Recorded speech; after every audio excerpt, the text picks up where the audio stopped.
Hello again, and welcome to the Alexandra Wenman Show. I'm so happy to have the lovely Pam Gregory back on the show for the second time. I'm so blessed. Hi, Pam. How are you doing? Really well, thanks, Alexandra. And I loved the conversation we had last time. It was just so uplifting and it just flowed. And I never rehearse these interviews we just kind of flow in the conversation. And I think flowing could be quite an important word for this one.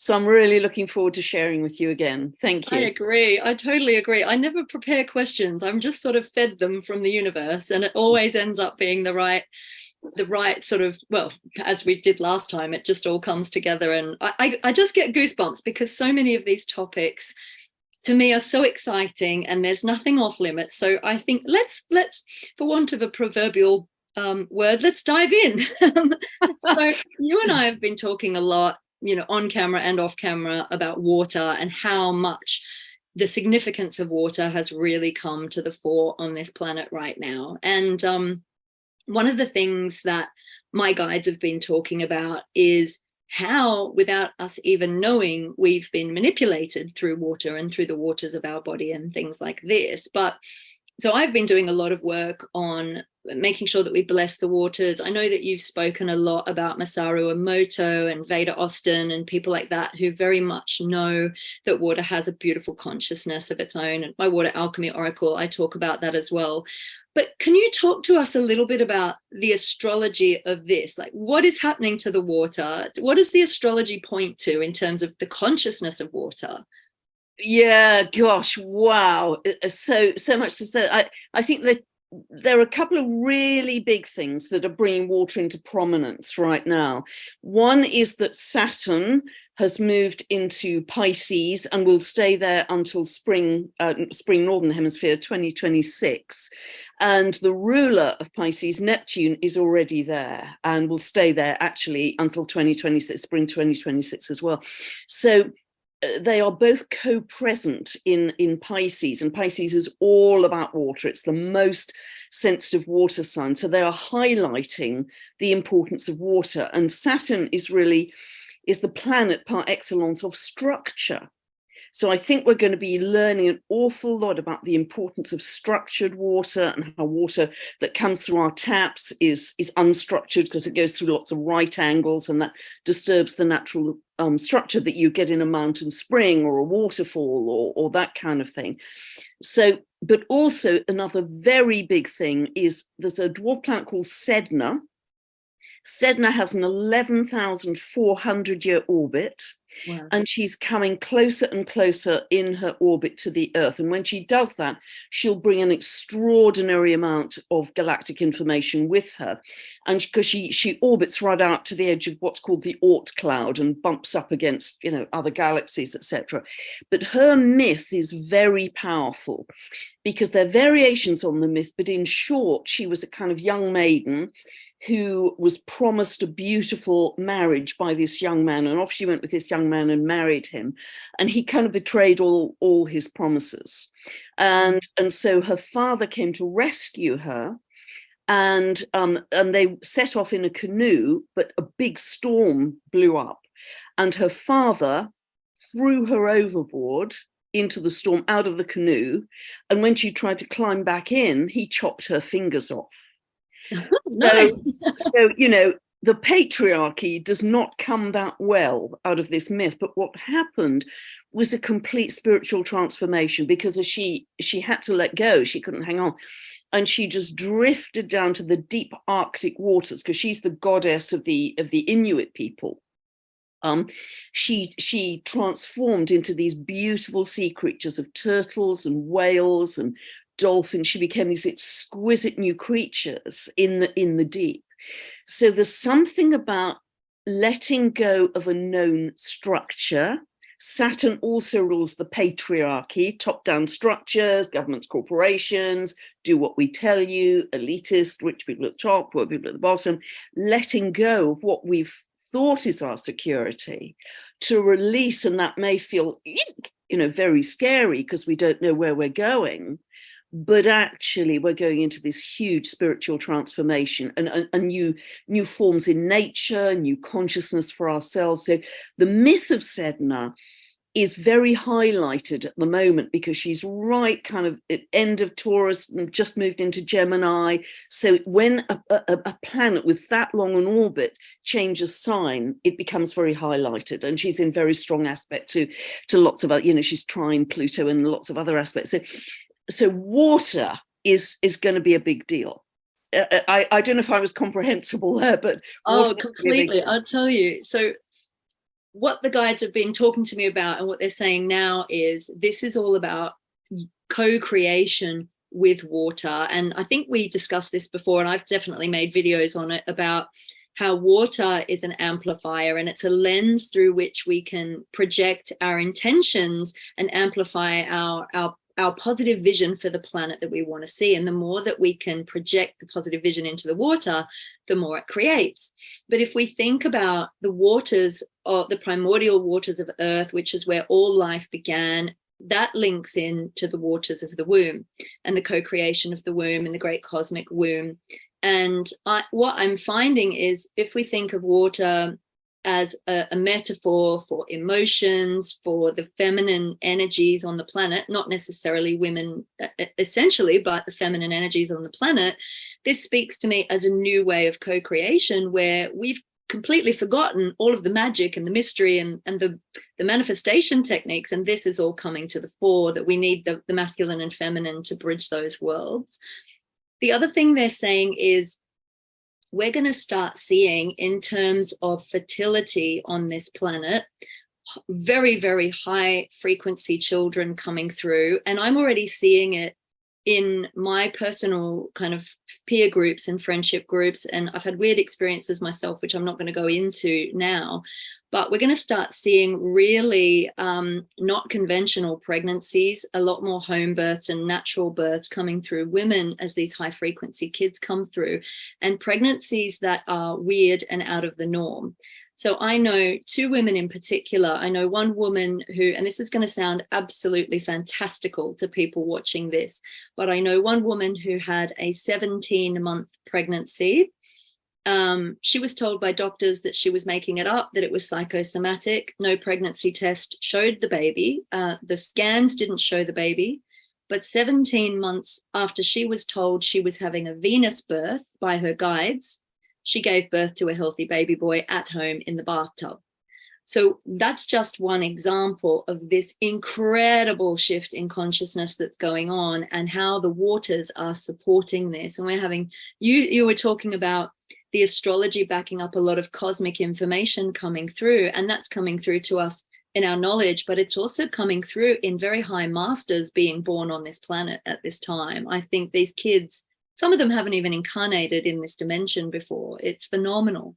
So they would call it, I guess scientists would call it a cryptic pregnancy. But I know a few of these women having incredible, weird, bonkers, what we would call completely not normal pregnancies as we co-create this new world. So we're really pushing boundaries here. That is so beautiful, because as you're speaking, Alexandra, what's in my head very clearly is the dwarf planet Haumea, that represents the higher octave of Venus. Wow. So very much divine feminine. And in the myth, she was able to birth babies from all over her body, not just the normal places. She could reverse her age from an old crone to a young maiden. She has incredible creative and regenerative abilities. And she is one of the big, big, big symbols of New Earth for us. So this ability to sort of birth babies from all over her body, but also she could birth new land, because in the myth, in her fire goddess expression, she was said to birth the new land, the 8 islands of Hawaii. Wow. Through fire, and she birthed new land. And we've also got Uranus and Taurus, that is literally new Earth. So Haumea, I think, is leading to these very unusual pregnancies, but also to these incredible higher consciousness that we're going to experience. Because the other thing she was able to do in the myth, she had a magic stick called a makalai. And even where, the sea was polluted and the land was laid waste through poor agricultural practices and people thought they were starving, she could just wave her magic stick, the makalai, and create wild food. Wow. So there's something about her regenerative creative abilities, I think, that gives and there are other things too, but that give me a lot of confidence that we can turn things around, that when we look at the earth and think, oh my goodness gracious, what a mess that we've created, I think things are going to turn around faster than we imagine. And the children, I think, are going to lead the fray with that, actually. I completely agree. And I think there's something in the wisdom of women and the wisdom of children, the wisdom of the vulnerable, those who have sort of struggled on alone, who haven't been supported in this patriarchal system, who've really had to, you know, almost bend over backwards to keep their own world afloat. Their wisdom and their way of seeing the world, that compassion, that love, is going to start leading the charge. And they very much show me it like we call it the changing of the guard, right? And this has been going on for a long time, but the pandemic really accelerated this. But I'm seeing that those that have kind of been on the back foot, the innocent, where they have suffered for the mistakes and I guess the decisions that people have made through greed and through tyranny and control, they're going to start shifting from this kind of pushing everyone else forward, supporting everyone else. They're going to start shifting to the top of the pyramid, and it's very much leading with love, leading with the heart, and, you know, making sure that everyone is supported, but they have to step up. And I see these people, many of them are women. I want to say I'm meeting a lot of powerful women who I would put in the category of wise women. The rise of the wise woman is really at the fore here. And that's not to negate anyone who identifies as a woman or anything else, but there's a separate thing about that, which is also very magical, about gender neutrality, that I'd love to talk about. But the rise of the wise woman is really, you know, and when we spoke briefly yesterday, we talked about how historically in tribes there was the chief who would be the masculine and take care of the practicals, but there was always the magical woman that would lead with him, that would be the medicine woman. And I'm seeing this balance coming back on the planet again now, and it's just so fantastic. So what does the astrology say to this rebalancing going on here? Yeah, there are a lot of very strong kind of divine feminine principles, you know, coming to the fore, particularly in these dwarf planets. I mean, we've got Haumea, we've got Salacia that I'll talk about in a minute. We've also got Eris. And as you were talking, you know, you were talking about people who are vulnerable or on the periphery of society or felt excluded. That's what Eris is about. Eris, in myth, was the only goddess who wasn't invited to the wedding on Mount Olympus. So she turned up anyway and created mayhem because she threw a golden apple into the group of other goddesses and said, "For the fairest," and they all kind of fought each other, and that was said to lead to the Trojan War. But so she stands for people who've been excluded from society, on the periphery, the vulnerable, the people who've had no voice. She stands for truth, justice, and equality, big time. And what's so interesting right now is just literally in the last couple of weeks, as the North Node has moved into Aries, it has become conjunct to Eris. And that conjunction is going to become tighter and tighter through September, October. In Northern Hemisphere, well, it's the whole word, but it's our autumn, Northern Hemisphere. So that is really saying that the symbolism, the archetype of Eris is going to come to the fore in terms of not only women have to have, she's the warrior sister of Mars. She's a female principal. She's a feisty, you know, powerful woman, but she will not compromise. She will fight to the end to make sure everybody's included, because she was excluded from the wedding in the myth. So, you know, because the North Node is our collective soul's path of growth in this lifetime. So as it comes tighter and tighter, September, October, it's exact, but it's already operational now. That has to play out in society collectively. That's incredible. And Salacia is another beautiful expression of divine feminine, because Salacia, it's interesting you're talking about mermaid energy. In myth, she was mermaid energy. She was the wife of Neptune, and she's linked to the shimmering moonlight and sunlight on the sea. To me, she is photonic energy, this very high frequency light that we're getting now as we move through the galactic current sheet, which only happens about 12,000 years. And so she is helping us upgrade through the incorporation, the assimilation of this new photonic light, which we've never had to assimilate, in many, many lifetimes at such speed. And what's so interesting, I was listening to Dr. Zach Bush the other day, and he was talking about, the importance in this evolution that we are embodying more light in our bodies and being able to hold it. But what holds the light in the body is the water, the quality of water. She's mermaid angel, the quality of water in the body. And that leads us on to another whole discussion. So isn't it interesting? It's so interesting, because the other thing that the guides were saying to me, I was channeling loads of information while I was in Thailand recently, and they were talking to me about the water, the femininity, but also our sexual energy, and how our sexual energy acts very much like water, 15:15 on the clock as I'm saying this. And part of how we have been very manipulated or conditioned on this planet has been through our sexual desire body. We think of advertising, media, people, opinions, all of that stuff. But particularly the feminine sexual energy has been used and often misused, because that's where magic and power is kind of used to reframe the fabric of reality. And I see a lot in my work that there's been a heck of a lot of black magic used on this planet behind the scenes. And that's part of what I do, going around sort of neutralizing some of that. But it's very interesting to me, because what I'm seeing now, when you talk about that plasma coming through, I see plasma, the energy of plasma, very much like water. And there are times when I'm working that it's like I could actually run my hands through the energy like I would run my hands through water. It's very tangible. But what I'm seeing, especially in a lot of women now, is that a lot of the conditioning is just wearing off. And I think it is because of this light, this photonic light coming through.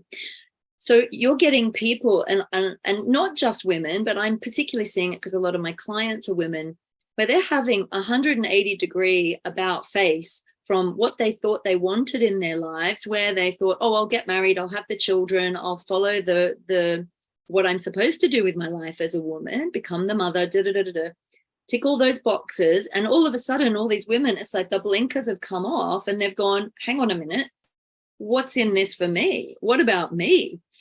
I'm seeing myself personally, how the womb is such a powerful portal. It is absolutely powerful, and we are literally birthing new worlds. So you're talking about Hermia ticks so many boxes for me, because when I work with manifestation, I work very much with womb energy, and I do a lot of soul midwifery. I actually can help souls to ascend after they pass. I've done a lot of death doula work, but also a lot of helping babies to be born, and it's a huge gateway. But I kind of feel like, as we're talking, there's a message here that I feel specifically going out to these women that are stepping into their wise woman selves, that can feel like really shaky ground, and it can make you feel like you're going a bit mad when you start letting go of people pleaser. You're rewiring your whole brain. And I just want to say to those women, you're not alone. You're not going mad. You're coming into your power. And anger is a valid human emotion. So if you feel like you just like raging, just call your anger into your heart and use it as a white, clean fire, and send it out to anything that's not resonating with you. We're really resetting the scene here. And I think instead of focusing on what we don't want, we really need to start focusing on what are we creating? What are we birthing? What do we want? What lens are we looking through? What window do we want to look at the world through? And I really feel like these wise women are leading the charge. There's also a feng shui, something to do with feng shui. I think we mentioned this last time about how we're leaving the era of youngest son and we're coming into eldest daughter.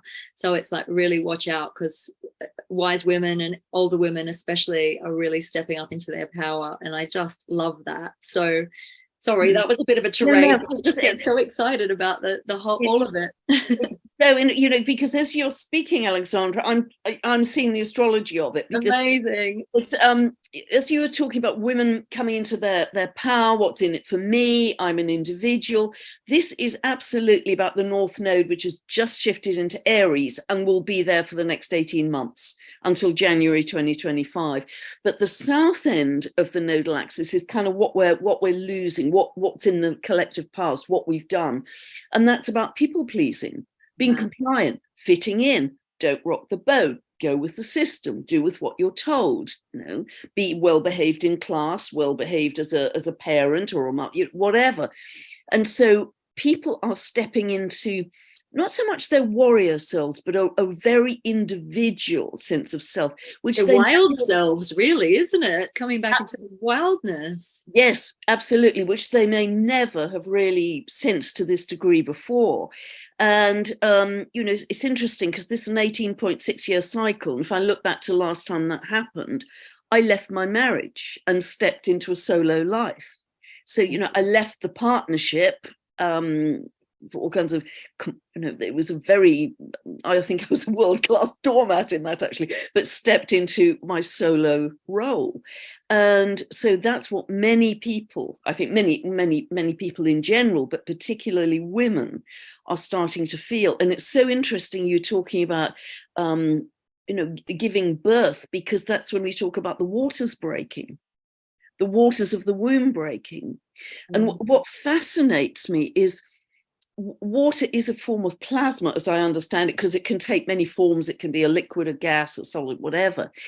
But because all plasma is divine consciousness, therefore water potentially is consciousness. Therefore, could it be that the quality of the water we ingest will actually help to shift our consciousness? 100%. I really believe that.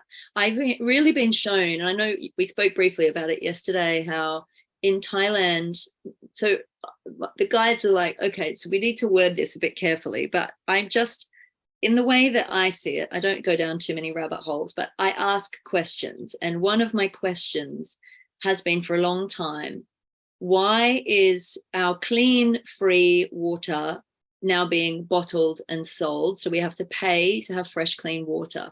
Why is our tap water now so full of toxins that it's no longer really safe to drink, so that we have to go buy bottled water? And who owns all the bottled water, right? So who owns it? What is their agenda in having, aside from making money? And then the guide started talking to me, obviously, about Masaru Emoto and his research and how water is encodable, much like energy, much like plasma. Our thoughts create our reality.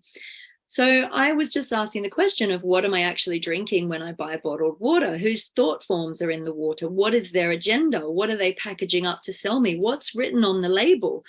And then it dawned on me, Evian spelt backwards is naive. I mean, how naive are we to think, are these people bottling the water, making sure we're drinking clean water? How do we know that water is clean? They put on a label that it's got certain properties in it, but how do we know something else isn't going into it?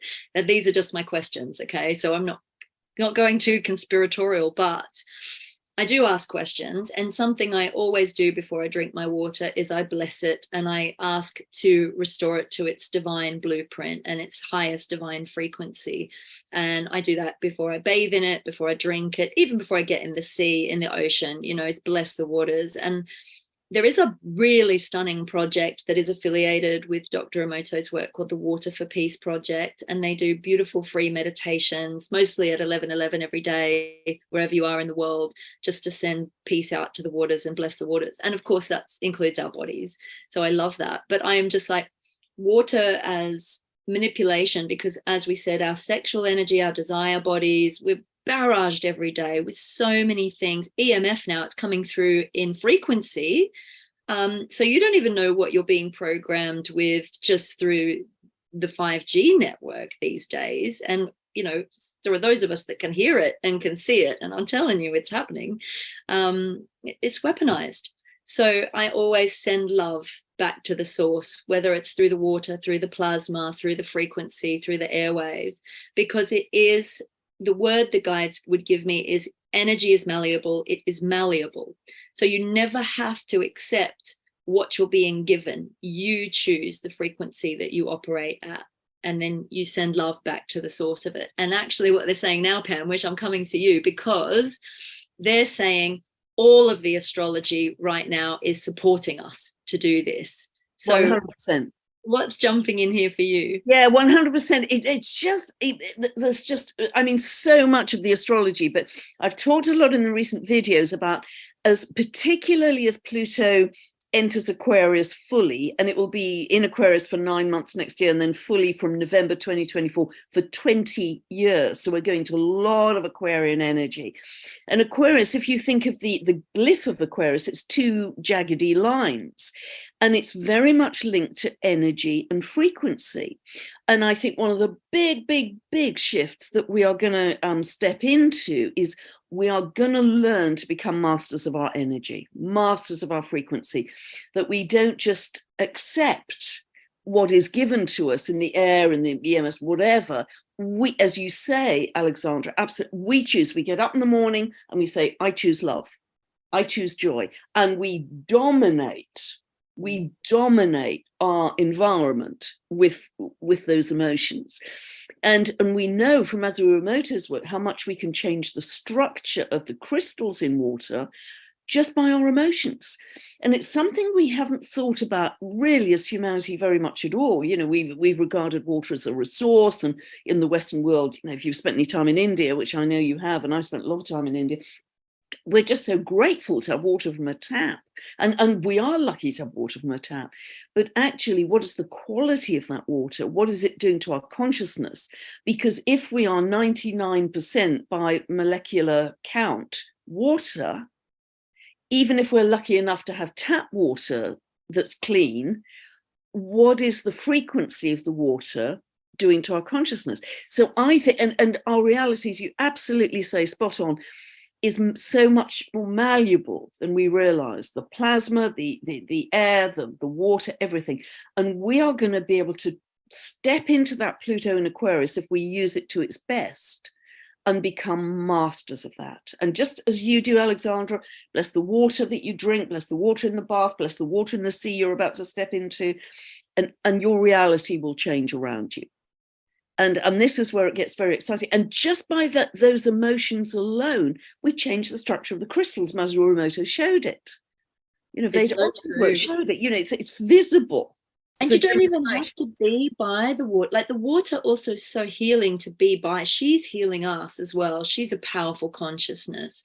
And I feel that she's feminine, she's a she. But one of the things that scientists have proven is that you don't even have to be sitting by water. You can imagine you're looking at a view of the ocean, and that will have a positive impact on your serotonin, oxytocin levels, the neurons of your brain. In the Water Alchemy Oracle, I've got loads of processes where you imagine that you're working with water, but then I've got physical processes where you're working physically with water as well. And it doesn't matter whether you do one or the other. It will still have the same physiological impact on you because we're part of it. It's all part of us. It's absolutely beautiful. There's something as well along these lines in terms of our frequency, the raising of our frequency that's happening naturally, the waters of the body, which is to do with two things I think we discussed yesterday that I'd love to discuss on camera, which is I got told a while back, and for the shaman among us and the shamanic healers among us, this is not to negate your work, but a while back I channeled a couple of different messages, and I haven't done ayahuasca or any plant medicines in this lifetime. I think my head would probably spin around and pop off if I did. I think I would probably not come back. Neither. But I do channel plants and dryads and devas as well as angels and all kinds of beings. And I had a really powerful visit from Mother Aya, who is the spirit of ayahuasca. And she said to me that she is preparing to withdraw her medicine from the earth. And I asked her why, and she said, well, there's way too many people misusing it, using it as a crutch, you know, almost becoming a bit of a, you know, oh, I'm going to go do a plant medicine ritual and losing the respect for her. That's one aspect of it. And I'm not saying at all that everybody is doing that. But the other aspect of it, which is so beautiful, is just that we're reaching a level of consciousness where her support's not needed anymore. And we can reach those other dimensions just ourselves through our pure consciousness. So that is absolutely lovely. Shortly after I channeled that, I had a client come in and he'd received the exact same message, but he got the message through peyote medicine. So that was really interesting. And our bodies are supporting that. Our frequency, our molecular structure is evolving at such a rate. But on the other side of this, I think what we're going to start seeing, and I'm already seeing it with certain clients, I've seen it with myself and really recently with my mother, is that some kind of modern day medicines or allopathic medicines are becoming ineffective against certain illnesses. um my mom, she's basically had a massive allergic reaction to antibiotics, and it's like, if you can't take antibiotics or steroids, if you have something really seriously wrong with you, where do you turn? But here's the beauty of it, and I've said for a long time, these worlds need to bridge now: modern medicine and complementary medicine, homeopathy, naturopathy, herbalism. We need to work together. And I'm seeing leaps and bounds in homeopathic medicines and remedies at the moment. And I love homeopathy. I find that it works really beautifully, definitely for me. Now, I grew up in a medical family. My dad's a doctor, my mother was a nurse. We were fed all kinds of medications as kids, but I've spent a long time now sort of stripping out the side effects of those, not negating the way that they helped, because we had childhood asthma and stuff like that, but stripping out the toxicity from the system. And now we have amazing remedies like the Root brand do a beautiful zeolite thing called Clean Slate, which strips the toxins out of the body really healthily and safely. And I just think we're now at a time where we're having leaps and bounds in modern medicine, modern technology. Where we've previously misused technology, we're flipping the script and using it for healing. So I also had a client who, she bought a tech company years ago, and it was involved in creating weaponry, military weaponry through AI. And she flipped the whole manufacturing process. So instead of creating weapons, they were fixing hearts, they were creating body parts, and like it was amazing. And it was a woman doing it. Like, I mean, phenomenal stuff. So does, in terms of like the AI, the medicine, the technology, where we're moving in terms of healing, does it support all of that as well? Absolutely, because if we look at Pluto moving into Aquarius, the shadow side of that can be the negative aspects of AI. Controlled by technology is the literal description of Pluto in Aquarius. So if you look at the Chinese credit system, for instance, that's a very obvious example of that. But at the higher expression, this can produce absolutely transformational tech, as you say, for healing. And this is what, I've experienced quite a few now, new technologies that are just amazing, because they're based on natural principles of, toroidal fields, or, Tesla technology, or whatever. And people are having incredible healings because it's actually based on the way that the cosmos works in terms of vortices and spin and toroidal fields, which is what your heart has and your brain has, but incorporating higher consciousness in producing these amazing texts that just change people's health, often, in minutes. And that's what's so exciting. So that's where and I'm a great believer with astrology. If we focus on the positive expression of any aspect in any sign, it will use up the energy. So there's no energy left for the negative expression to manifest, because the music has to play somehow. Yeah, I love that you said the music. That's all frequency again, isn't it? Frequency, maths, frequency. So that's what I try and do in my videos, to encourage people to live the positive side. And we use up the energy beautifully, and then the negative has much less energy to manifest. So that's how I'm seeing it. And I think we are just really at the beginning of these incredible healing technologies. I mean, the Lemurians were way ahead of us. I mean, they were healing people in that. What they had as crystal temples, as you may know, Alexandra, were just, they'd have sort of poles of wood, and they'd hang canvas over them, and they built them at the top of mountains because they knew that's where the vortices of energy were strongest, and they'd fill that with crystals, and they would heal people and heal the earth. I and heal the earth. really believe that we had technology on this planet which would harmonize the field. And I mean, Tesla discovered a lot of this technology as well, but it was like safe energy that could generate the power grid, for example, but it was also harmonize everything in terms of frequency and mathematics, help the crops grow. And I really believe that the pyramids were these sacred keys that would actually be placed in key locations around the planet to offset natural disasters, to offset earthquakes, to harmonize the earth. As we healed us, we healed the earth. And I mean, it was beautiful. I mean, and free for all. Like, it's just harnessing the energy of the stars and the moon and the planets and all of that beautiful cosmic energy that we have, free for all. So I think we're heading back to that. I really do, and very rapidly. Yeah, absolutely. And it's so right what you say, Alexandra. There was a harmony. The Lemurian people in particular, but there have been lots of ancient civilizations, some of whom continue today with the indigenous people, who just see themselves as part of the flow of nature. And they live with reverence. They know that nature is sacred. They never exploit or pillage. Everything is in right relationship, right balance with nature. And they're just part of that. And there's something very, very beautiful and stable about it. And, it's so interesting that we talk about alternative medicine, but it isn't alternative. It's original and natural. And the earth has everything we need in terms of plants and herbs to cure any ill we have. I mean, aspirin came from the willow tree, salicylic acid. So I think there is so much to discover, and how we can, for instance, boost the growth of plants and vegetables just by using copper wire, because it expands the electromagnetic field. And that's something as well that we're really going to get, not only with Pluto in Aquarius, but Uranus in Taurus, because Uranus rules Aquarius and they're both linked to electromagnetism. And we are going to turn on its head the sort of man-made electromagnetism that we've lived through, and go back to really being sensitive to the energy lines of the earth and how they are becoming very activated, sacred sites becoming very activated, nodal points, etc. And that's happening all over the world. And so very often, if you simply live on an energy line that is harmonious for your system, you'll be healed. I love that. And you can kind of find that out through astrocartography as well, can't you? To find out what would suit you the best. And I must get that done. I've never done it. I just kind of go where I'm called. Easy for me to do that for you, so I can do that. That's amazing. If you know your time of birth, I can easily do that. I'm not doing any client work, by the way. Everybody else, I just don't have any time.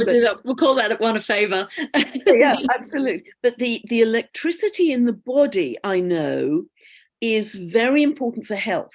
I know that, the mitochondria, and I know that, and I don't know the full chemistry of all this, but I know that salt, which has been vilified, is actually incredibly important for your health, because salt allows the water to take a greater electrical charge. Wow, I live on salt. I'm a salt fiend.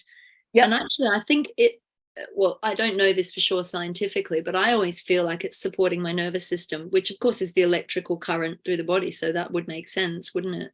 And it's got to be, natural salt. It's got to be, I suppose, Himalayan salt, or Celtic salt, or Camargue salt from the salt flats down in France. They're various kinds of natural salt rather than anything processed.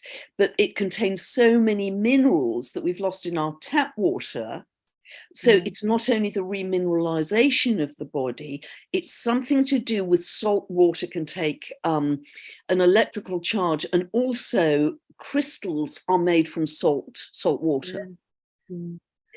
I understand that, again, and I'm talking to Veda Austin in a week or so, but if it's distilled water, my understanding is that's harder to find, and I mustn't sort of step out of my area of knowledge here. Of expertise. The salt, I know the sodium, particularly if it's natural, well-sourced sodium, is really important for our health and for our electrical circuitry in the body. We also know from a spiritual perspective, salt is an incredible neutralizer of negative energy. So you can put salt around your house. Whenever I've been to salt flats, the energy is really high there. I got married next to a salt flat in Ibiza. I've visited salt flats in Peru. I'm always drawn to salt, and it's like salt is such a powerful protector. You can put it in the corners of your house. You can make salt grids around your home, and it will neutralize negative and limiting energies very, very quickly. I don't know why that is, but it's actually fantastic as a neutralizing agent. And isn't it interesting, Alexandra, just to jump in there, for people often who've been very ill, if they go to what's called the Dead Sea, which is actually jam-packed full of minerals, and they bathe in the Dead Sea every day, they can turn their health around. Absolutely. People do those flotation tanks as well. And I visited Siwa. I was running a retreat to Egypt a few years ago. I'm gonna start running them again soon with my friend Lorraine. And we went to Siwa. We were right in the middle of the desert, drove 11 hours and ended up in these incredible natural salt pool, really like the color of my top, like turquoise, stunning places.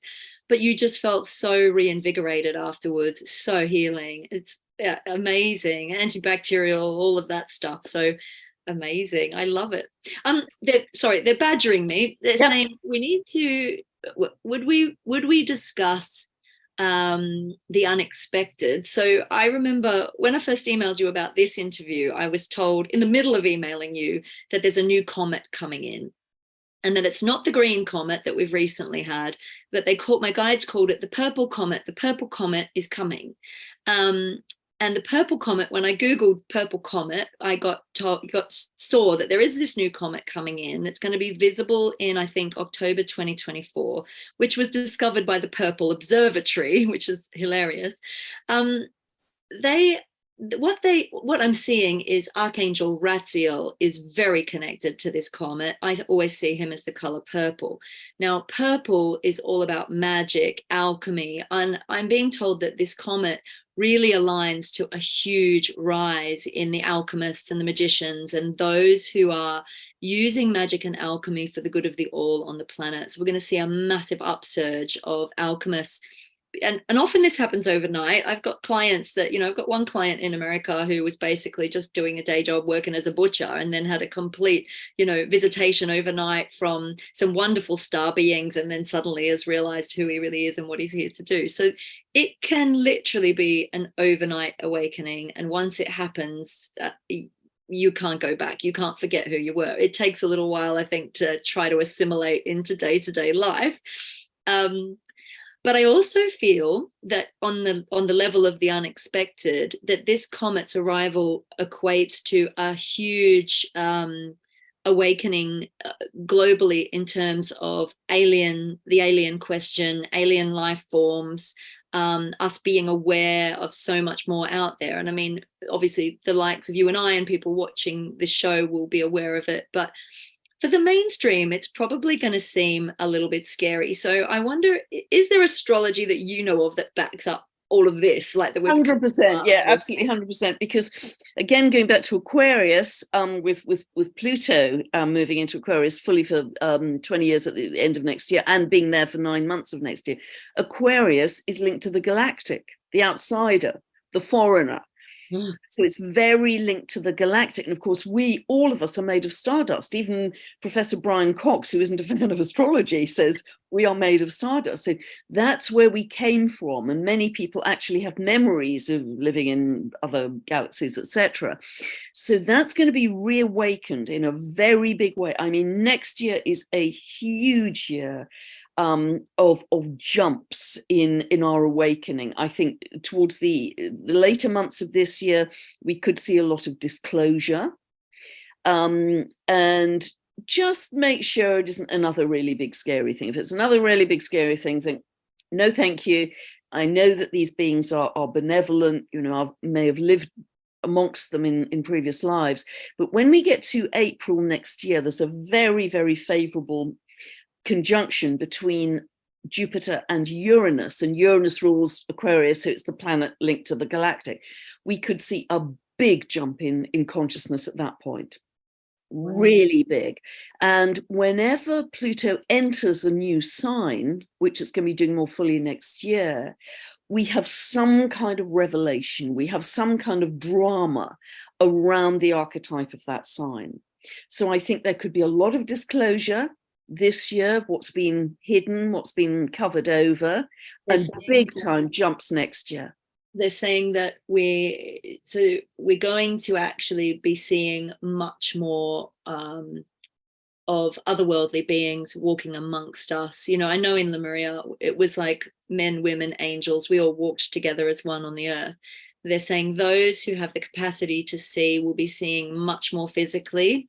Those who haven't been quite as awakened in terms of their let's say they've been going to the spiritual gym and working out and developing their gifts, there's still going to be bleed through. People are going to be seeing stuff out of the peripheral vision, and they're saying a lot of it is going to blow people's minds in a good way, but they are going to need reassurance and support from the likes of us, and those watching the show. Obviously, I don't tend to get muggles watching my show, so love and light, but I tend to get people that are really interested in this subject matter. So those of you watching, you may be called to step up. I also kind of get this message that, like, those of us who have been bullied for our abilities and for who we are and for speaking our truth, or who have kind of been the black sheep and felt, like you said, on the periphery, there's going to be an embracing of us now and a respect for us as people start to have their own experiences and they suddenly realize, oh, holy cow, they weren't making it up. Is it real? So Alexandra was right. Yeah, critical mass. There's too many of us awakened now, and we can't go backwards. We're reaching this massive tipping point. Yeah.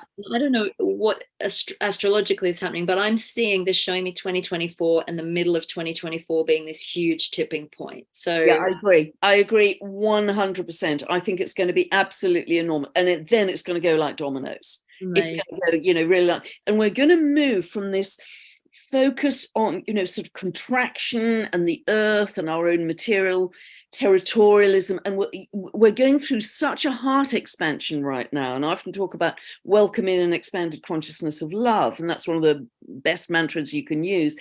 We are going to just expand our consciousness to the galaxies, to the cosmos, and welcome it back in and step back into all that remembrance of the gifts and skills we had. And many people can feel that expansion of consciousness. I talk to people who say, I'm going to burst. My heart is so big and my consciousness is moving so fast. I'm just going to burst in this little physicality because I just can't hold it anymore. And that's really exciting because they are the kind of John the Baptist for the rest of the collective. And so they can help to guide and reassure and lead people when it's going to be very destabilizing. I mean, this is a shift of the ages. This is a shift of the paradigms and we have never ascended in physicality before, as I understand it. We've never done that. So those of us who have some knowledge and some awareness, nobody knows all of it because there's so much that's going to come in for us. But nevertheless, we might be slightly ahead of the game in knowledge. We are going to help to lead and reassure and calm the people who, starting from zero with seeing angels and galactic beings all around me, where what's going on. And it's all to do with your level of consciousness and frequency. It's like two people going into a haunted house. One person can see the ghost and the other one can't, because we're just living at different dimensions, different frequencies, and we are all on our individual journey in how we are progressing with that. But between now and spring 2026, I think it's going to be massive in terms of the collective making a huge jump. It's so extraordinary. You can really see this divide in society at the moment. It's very present. I think it was Dolores Cannon spoke about the split in timelines, but I agree with you. I don't think it's straight split like that. I think there's multiple paths. I'm seeing multiple timelines, and a lot of the work I'm doing with people is helping to lift them onto the highest possible spiritual timeline. But I want to say to those of you doing that work, also ask for your highest physical material comfort timeline foundation to come up and match that, because you don't want the rug being pulled out from under you in terms of your money. And like if you're jumping ship from an old world, you might find your job goes or something. You want to make sure you're supported. But I just also I want to talk to the level of compassion coming through on this planet right now. Huge. And those of us, there are people, stepping out of relationships where they felt like this is my everything. This was going to be my future, being in this relationship. I'm seeing a lot of couples splitting up at the moment, where people are literally, I think the pandemic also made people kind of go, holy cow, life's for living. I'm not holding back. I'm just going to go for it. I'm going to do what I want to do, and I won't let anything get in my way. But I also think we're being asked to make a choice, right? We're being asked to make a choice. Are we holding on to the old sinking ship? There's a water analogy there again. Or are we gonna take a chance, step off the cliff and trust that we'll fly and not fall and head on a whole new trajectory? Yeah, absolutely. And you know what you're talking about with relationships, Alexandra, it's also very much that South Node in Libra, where we've stayed in a relationship that may have been very compromising, or you know, we've just kind of bent ourselves into an advanced yoga position to keep the relationship going. Because that South Node has now moved into Libra, we're not going to do it anymore. And also because people's own frequency is accelerating so much, that's causing the split in relationships too. But we are, I think, on more individual timelines than we've ever experienced before. But absolutely go with it, because this is a unique evolutionary experience that we're going through, a unique evolutionary opportunity. And that's what's so exciting, for us to grasp that with both hands and stay in that state of compassion, heart, love, and expansion of our consciousness. And then we will be on the right track. We'll be on one of those higher timelines if we can stay in that state. And that's what we're going to attract back into our reality, because the universe is just a mirror. I love that. Is there anything, so you're amazing at looking at the astrology and tracking it back through history and kind of being able to say, right, well, this is happening now, it's similar to when X happened back then. Is there anything really extraordinary that we've never seen before going on in the skies right now that you're kind of going, wow, what could this mean? Yeah, I think it's the discovery of the dwarf planets, Amazing. because they only start, and they are way out beyond the orbit of Pluto. You know, they're in deep space. Eris has an orbit of 560 years. As I say, Sedna is 11,400. And they all started to be discovered by astronomers round about the late 1990s and into the beginning of this century, the early 2000s. So that's like a drop in the bucket for astrology, which has been going for thousands. You know, I think it's way beyond 6,000 years. I think it was used by galactic beings as well. So we are just at the beginning of understanding this higher octave of consciousness. And we have discovered those dwarf planets, I believe, because as humanity, our level of consciousness was high enough to perceive them. So we're in this feedback loop with the cosmos, this feedback loop.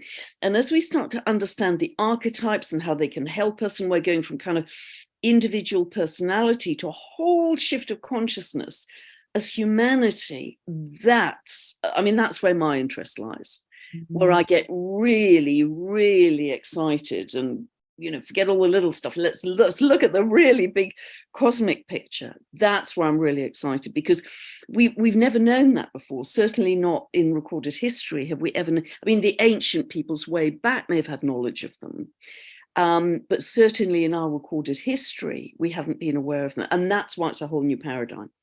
I love anything that backs up what I've experienced on a spiritual level where I haven't had the knowledge or the science.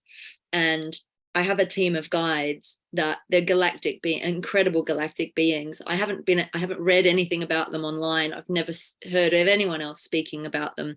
They're these huge, very purple galactic beings. And I've seen them very physically. When I've been walking down the street, I've had one walking next to me. If they feel fear, they will back off because they're so loving, but they are very powerful. And they call themselves the Akkadians, Akkadians. And the Akkadians tell me they come from a very, very, very far star that would be beyond our level of consciousness, but that they were here at the dawn of our civilization during what we know as Akkadian times, Sumerian times. And they said that they directly taught humanity mathematics, cuneiform. They shared their knowledge with us. So this astrology that you're discussing here completely backs up what they've told me. And it's phenomenal. They will, like, I remember I was walking down the street one day. I've had galactic experiences for a long time, but this one I found very powerful because I could see this 12-foot being out of the corner of my eye. And he was beautiful. And he said, I don't want to alarm you, so I'm not going to let you see me front on, but I want you to be aware of where I am. And he said, so can you tell me where I'm standing now? And then he moved behind me and I was like, you're behind me. And now you're on my left. And And they've come in and out a few times. And I then more recently met a friend whose parents describe the same kind of being, had seen and met the same kind of being in their experience once or twice. So this is very real. These experiences are very real. They're very tangible. They're not just in the imagination. You know, when I have visions, they're very real, they're very physical, they're very tangible, they're very embodied. And these beings are here to reassure us that even though things are happening that feel unusual, unexpected, different, and new, they aren't necessarily. That we hold the knowledge of all of this in our DNA, and it's a really great remembrance that we're actually reawakening to who we are supposed to be as a humanity. We are divine, and they are our family. They are our brethren, and there is nothing to fear. And a loving being, you know, you get a lot of astral beings that aren't always nice, but they need healing too. But a loving being will never be in the business of putting fear into you. But it's like they're really excited because they're like, yes, this time is coming, and we're going to be able to feed you more knowledge much more easily. And they're also reminding me that the comets, it said that the comets originally brought water to this planet, and the comet coming in, that purple comet coming in, because that it's a similar color that I see them in, this purpley purple, royal purple color. They're saying it's going to activate some of the dormant knowledge that's held in the waters of the earth, so we'll be able to access more knowledge through the waters of the earth. And that's part of the agenda, to toxify the water, to stop this knowledge being activated. Never heard that before, but that's Wow. that's interesting. I knew that the water came from the far galaxy. The water came from to the Earth, and I was going to ask Veda about it in a week or so. And it came from the far galaxy, so it contains some incredible information. And it's so interesting what you were talking about at the beginning of that section, Alexandra, because in my first book, I've got the history of astrology that is known to us, which began with ancient Sumeria, 6,000 years ago, when, you know, they went from supposedly primitive peoples to this huge leap in It was a knowledge, jump, wasn't it? Huge jump. with mathematics and understanding. And of course, they had no television or cinema or computer, so they were open to the skies, and they developed this very good observation, you know, no calculators or anything, very good, very precise observation of the movements of the planets. And so that's really where astrology, as we know it in our recorded history, began. But, you know, if you go back to the pyramids in Egypt, certain people like Graham Hancock believe they're way older than 6,000 years. And they are, you know, full of astrological symbolism. They're even aligned to, you know, the constellation of Orion, etc., which is coming up big time with the Lion's Gate right now. And that they used the language of astrology to leave there, because it was no good doing that in Chinese or Spanish, because it was for all humanity. So they used the language of astrology. And of course, the way the pyramids were built was not only aligned to the cosmos, but incredibly precise. We couldn't do, that's a wonderful documentary, we couldn't make it as precise with that building, even using diamond and laser saws these days. So, you know, these were not built with slaves ruling, you know, rolling stones on wheels, but also they are exactly the same kind of construction as the Mayan pyramids in Mexico, that had observatories on the top of the pyramids.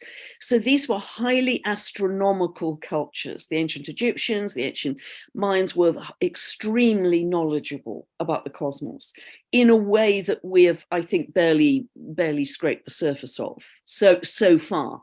And that, you know, that's why I get so excited, because, you know, I think we are really on the brink of some incredible discoveries about the cosmos. So I'm thrilled to be an astrologer. So they're saying to you, so this is saying, please tell Pam that there is new astrology coming through, and that there's something, I think, about you that you're going to be involved in decoding some of this new astrology coming through somehow. They're saying to me that light language, which I speak a lot in light language, but it does not necessarily a linear language, it's a holographic language. And they're showing me the links between the astrological symbols, the Egyptian hieroglyphs, and the light language as being a living language. It acts like plasma, it's frequency, and it is coming in, it's codes from the stars into our DNA, into our knowledge. And I have no idea about astrology. Well, a little bit of an idea about astrology, but nothing like you. So I'm going to leave that one with you. But I do see when I've been to Egypt, I can feel the hieroglyphs and they talk to me, and I'm able to read them like an oracle. And I was shown, as I was sat in front of the Sphinx, I got taken into the halls of Amenti, and they opened this huge book and they gave me this massive download. And they went, right now you can read hieroglyphs. And I was like, what? And then everywhere I went, certain symbols would jump out at me, and the walls were literally talking to me, and I could read it like an oracle. It was like we left coded messages for ourselves in the ancient walls for us to be activated, and it was activating my DNA as I was walking around, and memories were opening up. Astrological symbols are the same, light language is the same. It goes beyond the logical, the rational mind. Sacred geometry is the same. It takes us into the realms of just our innate divine knowing. And I think this is maybe where the new astrology is going, isn't about necessarily sitting down and mapping the stars and the planets. It's just tuning into the frequency of them somehow and getting access, tuning into a planet or a star or an alignment and just getting the download through on some level. But that is it's accelerated learning, it's accelerated, and you can really feel it. I love these conversations with you because I just feel the energy of it. It's really flowing. Well, that's fascinating because I've been told, and I really feel it in my bones. I've had two very strong lifetimes in Egypt. One was also working, underneath the Sphinx with mathematicians and intuitives to develop the pyramids. But the other one was when I used to work in the inner temple of Isis, and my job was to prepare that tiny inner temple for the initiates, for the ceremonies.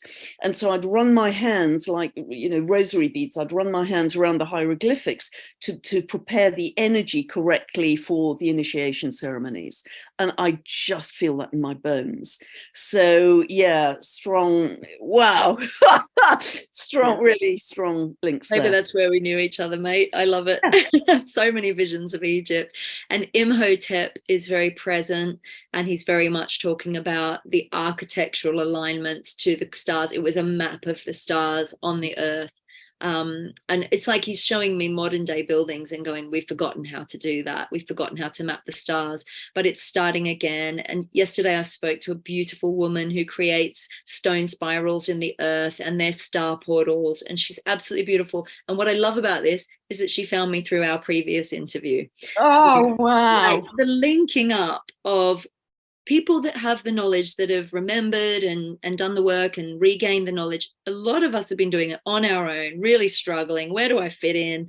And we're finding each other again. So isn't this beautiful? It's Thank a you web of so light. much It's like spider's web. It's a web of light that's spreading and spreading all across the globe. It's this grid of light that we're creating as the energetic architecture for New Earth. That's it. And our bodies are part of that as well. Pam, I love you. This has been absolutely amazing. I could talk to you for ages and ages, but I know that, we won't stop if we keep going, and then we'll be taking off and like shooting rockets to the stars. We'll never come back. I love our conversations, Alexandra. We never know where they're going to go, but they also always feel so exciting, energetically, so inspiring. And I hope it's helped people who are going to be listening to this too. I agree too, honey. I really do agree. And yeah, just again, like, to all of you watching and listening, like, we're doing it. We're doing it. Trust the process, trust the universe, and focus on what you want, not what you don't want, and imagine it's already here, and we're gonna co-create it together. And it's so beautiful. We're rocking it. We're rocking it. We are. I love it. Thank you so much, honey. Hopefully I'll speak to you again soon, and we can swap notes and see what else comes of the new comet coming in and all the other exciting things. Amazing. Yeah, really look forward to that. Would love to do that, Alexandra. Thank you so much for your time and for the opportunity, and love to everybody out there. And just trust the invisible. Step into love, step into expansion. And we're getting there really quickly. Amazing. Thank you, Pam. Have a gorgeous day. And thank you, everyone, for watching. And I'll see you soon.